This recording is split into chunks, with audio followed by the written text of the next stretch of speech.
Vénénum, roman de Sylvain Gillet, aux éditions Ramsay.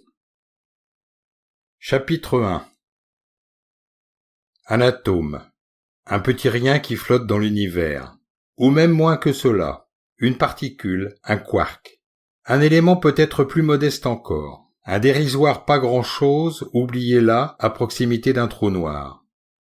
Une fois de plus, cette particule va être absorbée, assemblée à d'autres pour former du nouveau, du quelque chose. Comme d'habitude, elle n'aura décidé de rien.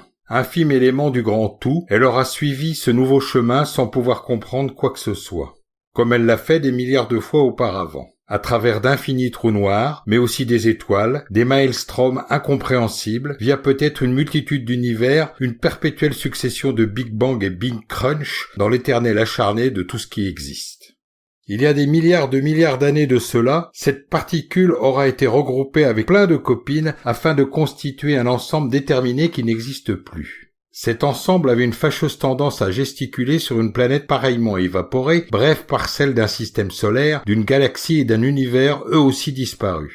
Cet ensemble avait la prétention d'être vivant, quoique pas toujours. Cet ensemble avait beaucoup aimé. D'autres ensembles lui demandaient parfois d'enquêter sur certaines énigmes. Alors, il lui arrivait d'enquêter, pour faire plaisir, ou le plus souvent, afin de dresser justice, notion qui, pour le cosmos, n'aurait jamais aucun sens. Il errait comme un chien perdu, et avec Linda, sa guitare, il jouait du blues. Cet ensemble s'appelait Abel Diaz.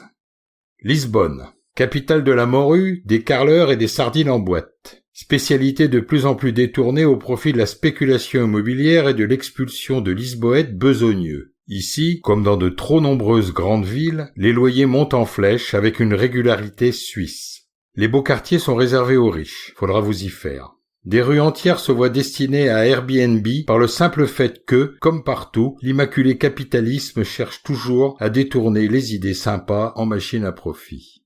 Mis à part dans quelques chevauchées littéraires, il est rare d'entendre le verbe darder en dehors de l'expression « le soleil darde ses rayons ». Eh bien Lisbonne ne fait pas exception. Présentement, le soleil darde ses rayons sur la ville aux 7 collines. Il fait chaud et les culottes ont tendance à coller. L'on pourrait espérer une éventuelle fraîcheur ombrageuse, mais l'on s'illusionnerait. Car il est question ici d'un quai, un long de débarquement en plein cagnard. C'est à cet endroit précis qu'un certain bipède va à la rencontre d'autres. L'ensemble Abel Diaz marche le long du quai. Grand, poivré tirant sur le sel, avec un début de petit bidon, une gueule à la Joe Perry. 49 ans, en paraissant 55. D'une main, il tire nonchalamment une valise à roulettes. Dans l'autre, il tient moins chalamment l'étui de sa guitare.